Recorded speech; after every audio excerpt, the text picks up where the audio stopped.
Hello प्यारे बच्चों, आप कैसे हैं? उठो जागो और निरंतर आगे बढ़ो। यही शिक्षा ग्रहण करना है।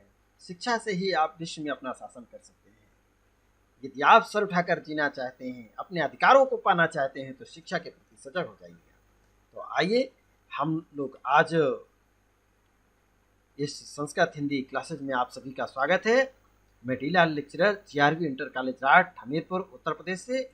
और आज आपको कक्षा 12 हिंदी के खंड का काव्य भाग में हम कल जो वीडियो देखे थे सुमित्रानंदन पंत जी का, सुमित्रानंदन पंत जी का जीवन परिचय और साहित्यिक परिचय, उनकी काव्यगत विशेषताएं और काव्यगत विशेषताओं में भाव पक्ष और कला पक्ष कितने अलंकारों का प्रयोग किया, कैसी उनकी रचनाएं हैं, आपको ध्यान होगा ना। ज्ञानपीठ पुरस्कार इनको मिला हुआ है और साहित्य अकादमी भी पुरस्कार मिला हुआ है। कौन कौन सी रचनाओं पर मिला है, ध्यान रखेंगे, आपको याद होगा। आइए आज आपको सुमित्रानंदन पंत जी के द्वारा जो रचनाएं आपके पाठ्यक्रम में है, सबसे पहले हम नौका विहार, इस नौका विहार का अध्ययन करेंगे। और नौका विहार इनका देखिएगा, इस पाठ से संबंधित हमारी 8 वीडियो हैं। इन 8 वीडियो में आप पहली वीडियो देख चुके हैं, आज आप दूसरी वीडियो देखेंगे। तो इसलिए आज आप दूसरी वीडियो में आइए नौका विहार से जुड़ते हैं। कितना सुंदर इन्होंने नौका का विहार, कैसे नाम ही आप सुनिए, कैसे आनंद और खुशी के साथ, बड़ी प्रसन्नता के साथ आप जुड़िएगा। आज नौका विहार में लेकर चलते हैं कि गंगा की तलहटी में कैसे आप भी गंगा के में आप नौका विहार करिएगा और वहाँ पर गंगा में डुबकियाँ लगाइएगा, कैसे मछलियाँ पकड़ते हैं, कैसे वहाँ खेलते हैं, उस चांदनी में उसका कैसा सुंदर रूप है, उसका आप दर्शन करेंगे। आइए जुड़े। तो ये आपका सुमित्रानंदन पंत जी का नौका विहार। चांदनी रात, नौका विहार चांदनी रात्रि थी। कैसी रात्रि थी? चांदनी रात्रि। प्राकृतिक सुषमा के वातावरण में गंगा में नौका विहार करते हुए जो अलौकिक आनंद की अनुभूति हुई थी, वो सहज सौंदर्य का बोध, मनोरम कल्पनाओं की का अंतः सूक्ष्म संवेदन कवि को होता है। जो उनको मन में जो कल्पनाएं हैं, बहुत सूक्ष्म उनकी जो संवेदनाएं हैं, जिसका उन्होंने अनुभव किया और चित्रांकन किया, इनकी रचनाओं में देखने को मिलता है। जल में प्रतिबिंबित जो चंद्रमा है और तारा है, आकाश की जो छवि है, जो उसकी आभा है, उसका अंकन और गंगा के अपूर्व सौंदर्य का चित्रण करते हुए कवि जयशंकर ये सुमित्रानंदन पंत जी जीवन की धारा के उद्गम सतत प्रवाह का वर्णन कर जीवन के चरम सत्य का उद्घाटन किया है, उसको प्रकट किया है, उसे हम सभी के कल्याण के लिए बताया है कि ये जीवन जिस प्रकार से गंगा के 2 किनारे हैं, ये इसी प्रकार से आपका ये जीवन है, इसको अनुभव किया है।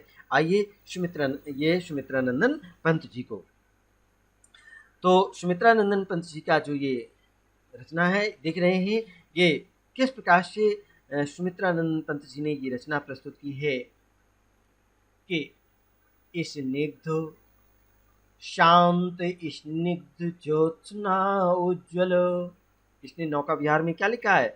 शांत स्निग्ध ज्योत्स्ना उज्ज्वल अपलक अनंत नीरव भूतल सैकत सैया पर दुग्ध धवल तनवंगी गंगा ग्रीष्म विरल लेटी है श्रांत क्लांत निश्चल तापस बाला गंगा निर्मल शशिमुख से दीपित मृदु करतल लहरी उर पर कोमल कुंतल गोरे गोरे अंगों पर सिहर सिहर लहराता तारा तरल सुंदर यह चंचल अंचल सा नीलांबर। कितना सुंदर चित्रण किया है। चंचल अंचल सा नीलांबर साड़ी शीश कुड़न सी जिस पर शशि की रेशमी विभा से भर, सिमटी है वर्तुल मृदुल लहर, सिमटी है वर्तुल मृदुल लहर। प्यारे बच्चों, ये बहुत ही इम्पॉर्टेंट पद्यांश पद्य है। इस पद्य को और इसको बहुत मन लगा करके आप इसका अध्ययन करेंगे, बहुत प्रसन्नता के साथ। तो सबसे पहले आइए इसका हम संदर्भ आपको बताएंगे। प्रस्तुत पद्यांश, यह प्रस्तुत कोमलकांत पदावली युक्त ये पद्यांश हमारी पाठ्य पुस्तक हिंदी गद्य के नहीं हिंदी काव्य के नौका विहार नामक कविता से या पाठ से अवतरित है।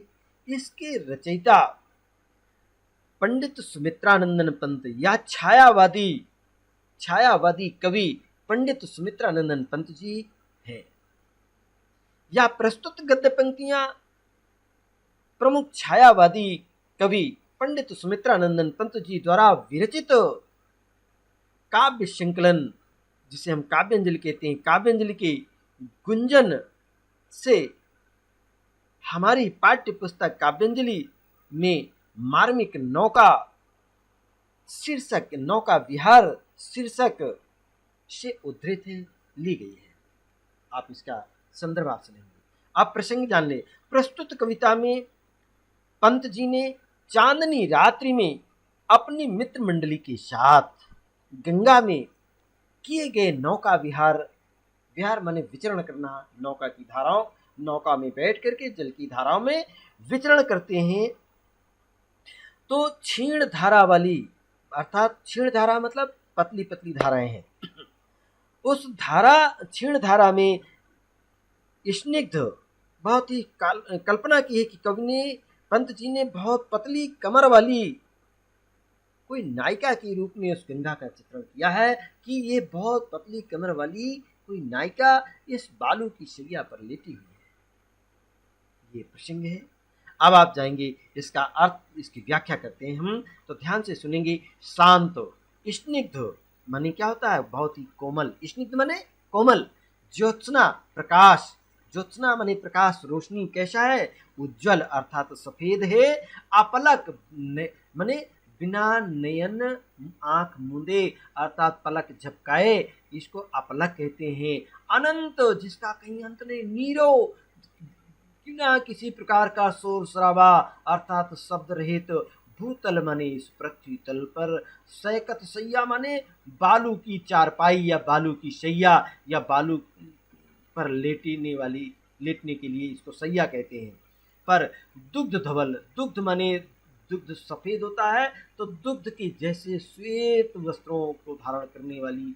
तनवंगी माने बहुत दुबले पतले पतले कमर वाली वो गंगा। ग्रीष्म विरल अर्थात ग्रीष्म काल के मौसम में, गर्मी के मौसम। विरल अर्थात कहीं कहीं वो लेटी है। कैसी लेटी है? बहुत शांत है। क्लांत, बहुत ही गर्मी में वो दुखी सी है। व्याकुल, निश्चल अर्थात किसी प्रकार की उसमें हलचल नहीं है। तापस वाला, तपस्या करने वाली वो बालिका नवयुवती गंगा, लेकिन बहुत ही निर्मल है। शशिमुख, जो चंद्रमा के समान मुख से उद्दीपित है अर्थात चमकती हुई, बहुत मृदुल करतल है। उसके हाथ बहुत ही मुलायम है। लहरें, उर्पल लहरें अर्थात हृदय पर बहुत कोमल कुंतल पतली पतली लहरें उठ रही, वो छोटी छोटी सी। गोरे गोरे अंग हैं, जिस प्रकार से नवयुवती की गोरे गोरे अंग पर सिहर सिहर अर्थात सिहरन होती है। लहराता तारा, तरल सुंदर ये तारा उसके गोरे गोरे अंगों पर मानो हाथ फेर रहा है अर्थात उससे आलिंगन कर रहा है। चंचल अंचल सा नीलांबर अर्थात ये नीलांबर, नीला आकाश भी उस गंगा के बीच में कैसे जैसे नीला उनका अंचल हो। कोई साड़ी पहन रखी है, साड़ी सी सिकुड़न, जैसे साड़ी नारियां पहनती हैं तो उनमें सिकुड़न बनती है, उसी प्रकार से उनकी साड़ी की सिकुड़न है। और शशि की रेशमी विभा से भर अर्थात चंद्रमा की, शशि माने चंद्रमा की रेशमी अर्थात रेशमी वस्त्र के समान विभा, श्वेत वस्त्रों से विभा रात्रि भर सिमटी है। वर्तुल मृदुल लहर अर्थात ये लहरें उन पर सिकड़ी हुई है। तो ये कुछ आपने शब्दार्थ समझे हैं और शब्दार्थ के साथ आइए इसकी व्याख्या अब विस्तार से सुनिएगा। चारों ओर शांत है, चारों ओर शांत उज्जवल चांदनी छिटकी हुई है। चारों ओर बहुत ही शांत कोमल चांदनी छिटकी हुई है आकाश पर। कहाँ पर? आकाश पर। हाँ, ये आकाश पर कैसा है कि टकटकी बांधे पृथ्वी की ओर देख रहा है। पृथ्वी शांत है, शब्द रहित है, सुनसान है, किसी प्रकार का शोर शराबा नहीं है। और पंत जी ऐसे मनोहर और निस्तब्ध वातावरण में ग्रीष्म के कारण, गर्मी के कारण मंद और क्षीण, गर्मी के कारण मंद और विरल माने क्षीण लेटी क्षीण अंग धारा वाली वो गंगा बालू की बीच धारा में मंद मंद बहती, बहुत धीरे धीरे बहती है। ऐसी प्रतीत हो रही है मानो कोई छरहरे बदन वाली, दुबले पतले शरीर अंगों वाली सुंदर युवती दूध जैसे सफेद वस्त्रों को धारण किए और सफेद सैया पर गर्मी में बहुत व्याकुल होकर के वो लेटी हुई है। क्लांत माने क्या होता है? व्याकुल होकर के निश्चल लेटी हुई है। गंगा के जल में ये चमकता हुआ जो तारा है, अर्थात गंगा के जल में झलकता हुआ चंद्रमा ऐसा प्रतीत होता है मानो गंगा रूपी कोई तपस्विनी अपने चंद्रमुख को उसी के प्रकाश से प्रकाशित कोमल हथेली पर रखे लेटी हुई, कोमल हथेली पर रखे हुए लेटी हुई हो और उसके वक्षस्थल पर छोटी छोटी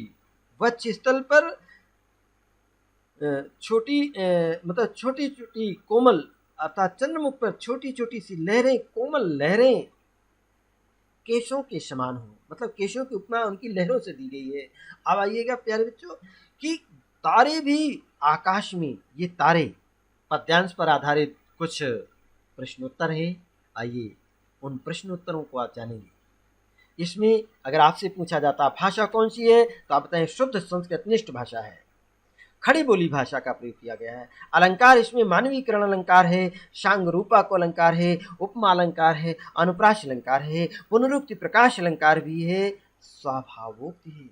इसमें रस कौन सा है तो आप क्या बताएंगे? इसमें श्रृंगार रस है। कौन सा रस है? श्रृंगार रस। जहाँ काव्य में रति नामा की स्थायी भाव, विभाव, अनुभाव, संचारी भाव से पुष्ट होकर रस रूप में परिणित होता है, उसे हम श्रृंगार रस कहते हैं। तो इसमें श्रृंगार रस का उदाहरण है। इसके साथ इसमें लक्षणा शब्द शक्ति है। कौन सी है शब्द शक्ति? लक्षणा। गुण कौन सा है? आप बताएंगे गुण माधुर्य है। छंद कौन सा है तो आप बताए स्वच्छंद छंद। कौन सा बताएंगे? स्वच्छंद छंद का प्रयोग किया गया है। तो इस पद्यांश पर आधारित कुछ प्रश्न हैं, वो आप इन प्रश्नों का अध्ययन करेंगे। उपर्युक्त पद्यांश का संदर्भ लिखिएगा। आपने जो गद्यांश पढ़ा वो पद्यांश, उस पद्यांश की आपने व्याख्या जानी, उसका काव्य संदर्भ भी आपने पढ़ा है। अब आप देखेंगे उपर्युक्त पद्यांश का संदर्भ लिखिएगा तो अब संदर्भ में क्या लिखेंगे? चलिए हम बताते हैं। प्रस्तुत कमनीय कलेवर पद्यांश हमारी पाठ्य पुस्तक की हिंदी काव्य के नौका विहार नामक शीर्षक से उद्धृत है। इसके रचयिता छायावादी युग के प्रवर्तक कवि सुमित्रानंदन पंत जी हैं। चलिए संदर्भ हो गया। अब रेखांकित अंशों की व्याख्या आपको बताई जा चुकी है। इसके पहले पुनः आप सुन लीजिएगा, इस वीडियो को रिवाइज कर लीजिएगा तो आपको इस रेखांकित अंशों की व्याख्या मिल जाएगी। अब आप कहेंगे प्रस्तुत पद्य पंक्तियों में किसका चित्रण किया गया है तो आप क्या बताएंगे? प्रस्तुत पद्य पंक्तियों में चांदनी रात्रि में अपनी मित्र मंडली के साथ गंगा में किए गए नौका विहार का चित्रण किया गया है। नौका विहार का चित्रण किया गया है। किसका चित्रण किया गया है? नौका विहार का। चलिए चौथा प्रश्न आपसे पूछा जाता है, गंगा बालू के मध्य बहती हुई कैसी प्रतीत हो रही है तो आप क्या बताएंगे? गंगा बालू के मध्य बहती हुई मानो कोई छरहरे दुबले पतले शरीर वाली युवती दूध जैसे सफेद सैया पर गर्मी से व्याकुल होकर थकी हुई, मुरझाई हुई, बहुत शांत लेटी हुई है। ये टाइपिंग मिस्टेक आया है, लेटी हुई सी प्रतीत हो रही है। और प्रस्तुत पद्यांश में कवि ने आसपास के ऐसे अब देखिएगा, ये चौथे प्रश्न का उत्तर मिल गया। पांचवा प्रश्न देखिएगा, प्रस्तुत पद्यांश में कवि ने आसपास के कैसे वातावरण का वर्णन किया है। तो आप इसमें बताएंगे कि प्रस्तुत पद्यांश में कवि ने आसपास के ऐसे मनोहर और निस्तब्ध वातावरण का वर्णन किया है। कैसे, अर्थात बहुत ही ऐसे मनोहर और निस्तब्ध वातावरण का वर्णन किया है। तो ये पांचों प्रश्नों के आपके उत्तर दिए गए हैं। ये पद्यांश पर आधारित आप जो प्रश्न हैं ये 7 नंबर के हैं। बहुत ध्यान रखेंगे, अपना नोट्स बना लें, उसमें उतार लें और इनको पढ़ें, अभ्यास करें। व्याख्या भी आपको बताई जाती है और व्याख्या आप फिर से रिवाइज सुन लेंगे।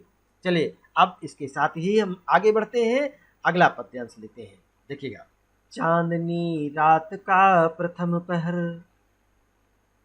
चांदनी रात्रि का प्रथम पहर, हम चले नाव लेकर संवत्सर। चांदनी रात्रि का प्रथम पहर, हम चले नाव लेकर सत्तर। सिकता की स्मित सी पी पर, मोती की ज्योत्सना रही विचर। लो पाली चढ़ी उठा लंगर, मृदु मंद मंद मंथर मंथर लघु तरुणी। हंसनी सी सुंदर, तिर रही खोल पालों के पर। निश्चल जल के शुचि दर्पण पर, बिंबित हो रजत पुलिन निर्भर। दोहरे ऊंचे लगते क्षण भर, दोहरे ऊंचे लगते क्षण भर।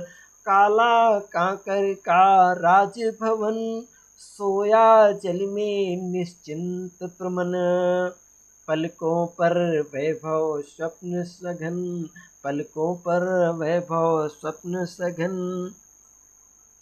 तो प्यारे बच्चों, इसको आप सुन रहे हैं कि चांदनी रात्रि का प्रथम पहर है और कैसे नाव चल रही है, उस नाव के बारे में कि चांदनी रात्रि का समय है। कैसा समय है? प्रथम पहर, रात्रि का पहला पहर है। इसके आप पहले संदर्भ जान लें। प्रस्तुत काव्य पंक्तियां हमारी पाठ्य पुस्तक हिंदी काव्य के नौका विहार नामक पाठ से ली गई है, अवतरित है। इसके रचयिता छायावादी युग के प्रवर्तक सुमित्रानंदन पंत जी, या आप ये कह सकते हैं कि प्रस्तुत पद्य पंक्तियां प्रमुख छायावादी कवि पंडित सुमित्रानंदन पंत जी द्वारा विरचित कविता संकलन, ये काव्य संकलन गुंजन से हमारी पाठ्य पुस्तक काव्यांजलि में संकलित नौका विहार नामक शीर्षक से ली गई है या उद्धृत है। चांदनी रात्रि का समय है। आइए, जब गंगा नदी के बीच में सुमित्रानंदन पंत जी अपनी मित्र मंडली के साथ नौका विहार कर रहे हैं, तो नौका विहार के समय कैसा वर्णन है उसका चित्रण यहाँ पर कवि ने किया है। और आइए व्याख्या सुनते हैं। तो चांदनी रात्रि का पहला पहर है। रात्रि का पहला पहर, जब चांदनी रात्रि, चंद्रमा पूर्ण विकसित, अर्थात चंद्रमा अपनी रोशनी से संपूर्ण वातावरण को अपनी चांदनी से भर दिया है, उसी समय कवि सुमित्रानंदन पंत जी कहते हैं कि हम अपने मित्रों के साथ में नाव को लेकर के इस गंगा नदी के बीच में निकल पड़ते हैं और जब चलते हैं तो सिकता की स्मित सीपी पर। सिकता माने क्या होता है? बालू। सिकता माने क्या होता है? बालू। इस बालू की स्मित माने मुस्कुराती हुई, स्मित माने क्या होता है? मुस्कुराती हुई सीपी। सीपी जो बालू में पड़ी होती है, बालू में जो सीपी मुख खोल देती है, उसमें से मोती मुस्कुरा रहे थे, मोती चमक रहा था। मोतियों की चमक, मोतियों की रोशनी, मोतियों का जो प्रकाश है वो चारों तरफ रोशनी फैला रहा था। उसी समय क्या हुआ? लो पालें चढ़ी। हमने क्या किया? अपने पालें, पाल क्या होता है? नाव को आसानी से हवा की दिशा में बढ़ाने के लिए एक त्रिपाल डाल देते हैं या तंबू या लगा देते हैं। उसी को उठा लंगर, अर्थात नाव को चलाने के लिए, आगे बढ़ाने के लिए बांस में बंधी हुई फट्टियाँ जो होती है उसको लंगर कहते हैं, लंगर उठाया और मृदु बहुत ही धीमी धीमी गति से, मंद मंद गति से आगे की ओर बढ़ा रहे हैं और बहुत मंद मंद गति से, मंथर मंथर गति से, मंथर मंथर गति। जैसे आप देखा होगा हमारी गाय है, जब वो बच्चे वाली हो जाती हैं, पेट में बड़ा हो जाता है तो बहुत धीरे धीरे में गति से वो चलती है, तो उसी को मंथर मंथर गति कहते हैं। बहुत धीरे धीरे गति के साथ आगे बढ़ा रही हैं लघु तरुणी, अर्थात बहुत थोड़ी सी। लघु माने क्या होता है? छोटी सी तरणी, अर्थात वो तरणी जिसे कहते हैं नाव।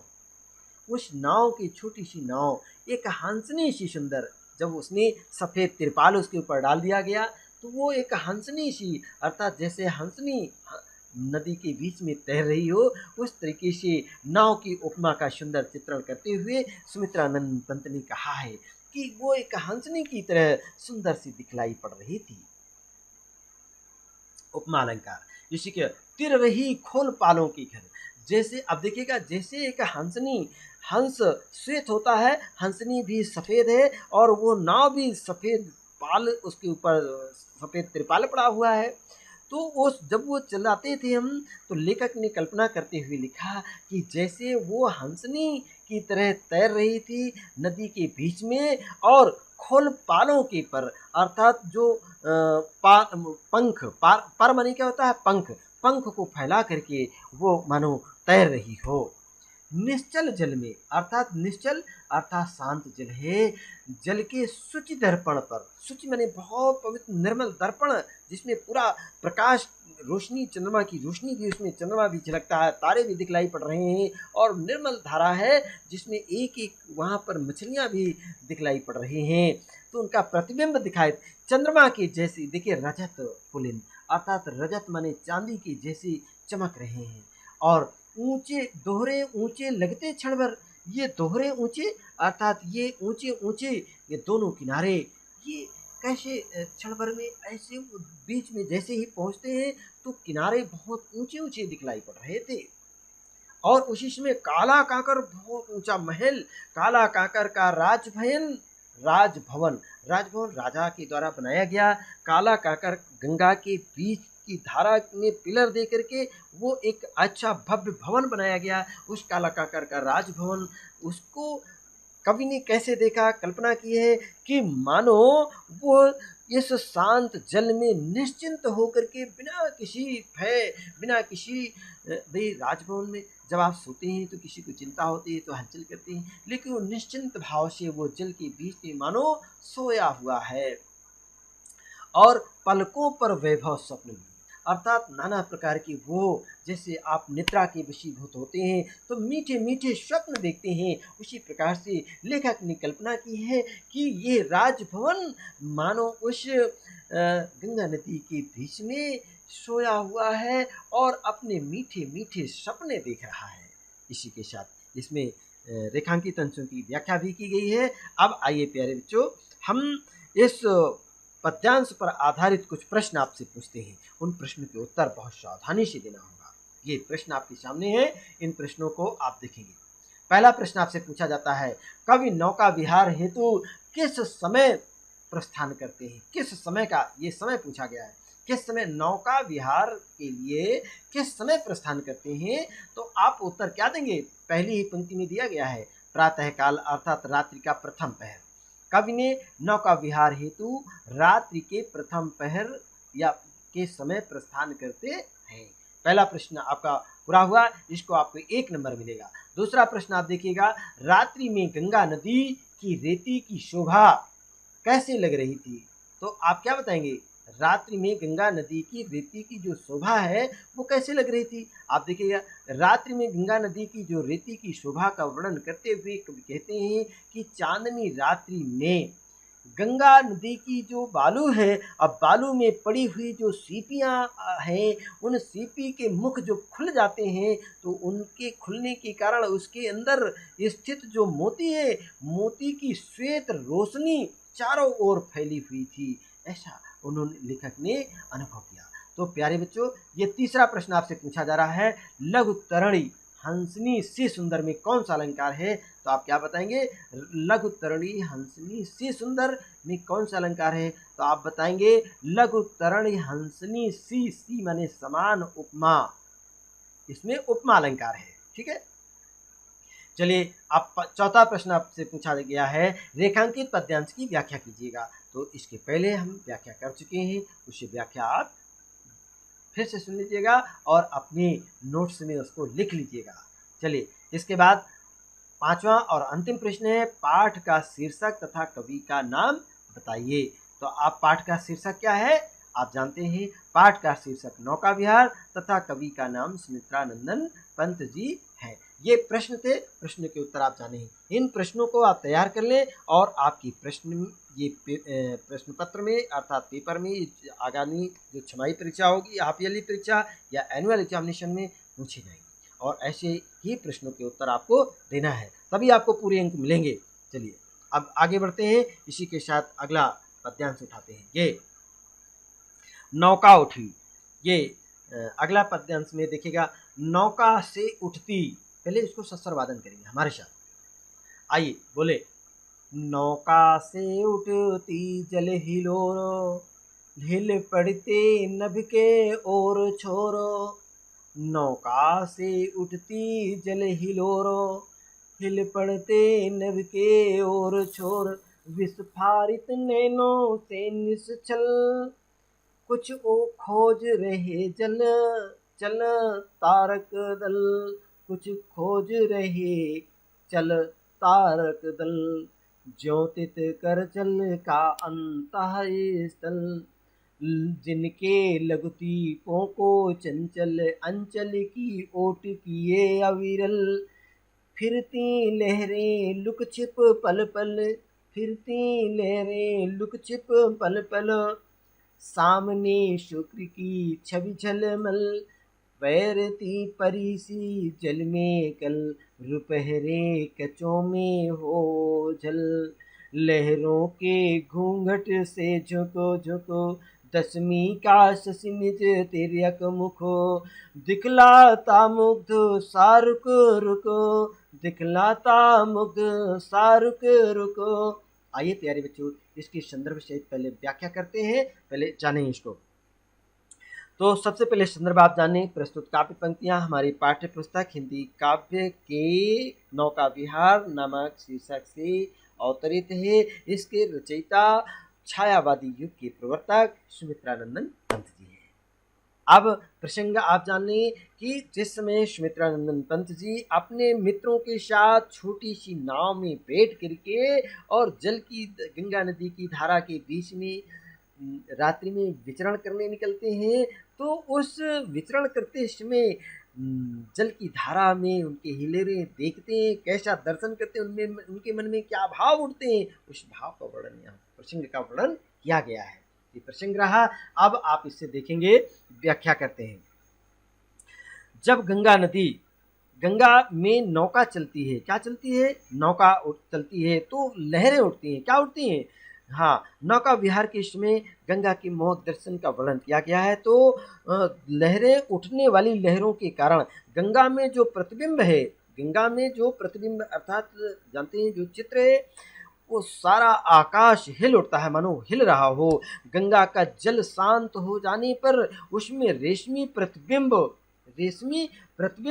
तारों की परछाई, अर्थात तारों की जो परछाई पड़ती है, अर्थात ये प्रतिबिंब मानो तारे जल के अंदर के भाग को आलोकित कर सके और उसमें अपनी आंखें फाड़ फाड़ करके ये चालक दल जो थे, जल में जो चलने वाले थे, वो प्राणी मानो कुछ खोज से रहे हों।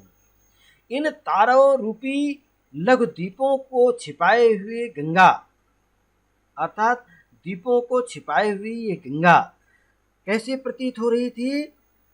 सामने, हाँ, इन तारों को रूपी दीपों को छिपाए हुए ये गंगा की चपल लहरें इधर उधर छिपती हुई सी प्रतीत हो रही थी।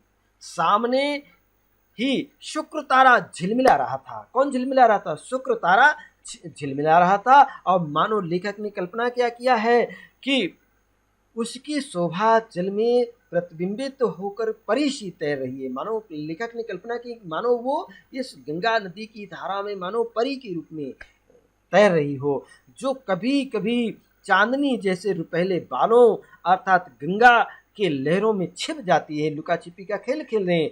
अपने यौवन के अनभिज्ञ नायिका जिस प्रकार कभी अपने सुंदर मुख अर्थात घूंघट में छिपा लेती है, मुख को घूंघट में छिपा लेती है और कभी घूंघट को उघाड़ देती है, उसी प्रकार गंगा में प्रतिबिंब दशमी का चंद्रमा भी कभी अपने तिरछा मुख दिखा देता है और कभी लहरों की चंचलता के कारण छिप जाता है, अर्थात रुक रुक करके दिखलाई पड़ता है। दशमी का चंद्रमा, दशमी का चांद वहां दिखलाई पड़ता है। तो ये प्यारे बच्चों, आपने व्याख्या सुनी है। अब इसके काव्यगत सौंदर्य भी जान लीजिएगा। प्रस्तुत पद्यांश में भाषा कैसी है? भाषा संस्कृतनिष्ठ खड़ी बोली है। अलंकार इसमें रूपक, उपमा और मानवीकरण अलंकार है। रस इसमें श्रृंगार है। अगर आपसे पूछा जाए कौन सा रस है तो आप बताएंगे श्रृंगार रस है। और प्रस्तुत काव्य पंक्तियों में शब्द शक्ति लक्षणा है। इसमें गुण प्रसाद गुण है। कौन सा गुण है? प्रसाद और माधुर्य दोनों ही गुण है। इसको माधुर्य गुण भी तो प्रसाद और माधुर्य गुण से ओतप्रोत ये काव्य इसका सौंदर्य रहा है। अब इसके बाद आगे लेकर चलते हैं। ये इसके पाठ हमारा ये इसकी व्याख्या आपको बताएगी और यहीं से प्यारे बच्चों समय भी काफ़ी हुआ। अब ये वीडियो हम यहीं से समाप्त करते हैं और आप सभी ने पूरे मन के साथ इस नौका विहार का आनंद लिया है और पद्यांश पर आधारित जो आपको प्रश्न दिए गए हैं उन प्रश्नों को आप नोट जरूर कर लें। इसकी व्याख्या आप अपने मन से स्वयं करें। जो हमने बताया है इस व्याख्या को अपनी नोट में लिखें, इसको व्याख्या करना सीखें और अगली वीडियो में हम इसी पद्यांश पर आधारित जो इनकी अन्य रचनाएं हैं नौका विहार के साथ इनकी परिवर्तन है उस परिवर्तन पर या इससे और भी एक वीडियो हम डालेंगे नौका विहार पर, उसको भी अगले वीडियो में हम मिलते हैं। परिवर्तन भी, उस परिवर्तन पर भी आपसे हम व्याख्या करेंगे, तो आप उसको तैयार करके आएंगे, पढ़ करके आएंगे। इसी के साथ आप अपना ख्याल रखें, खुश रहें, प्रसन्न रहें। धन्यवाद।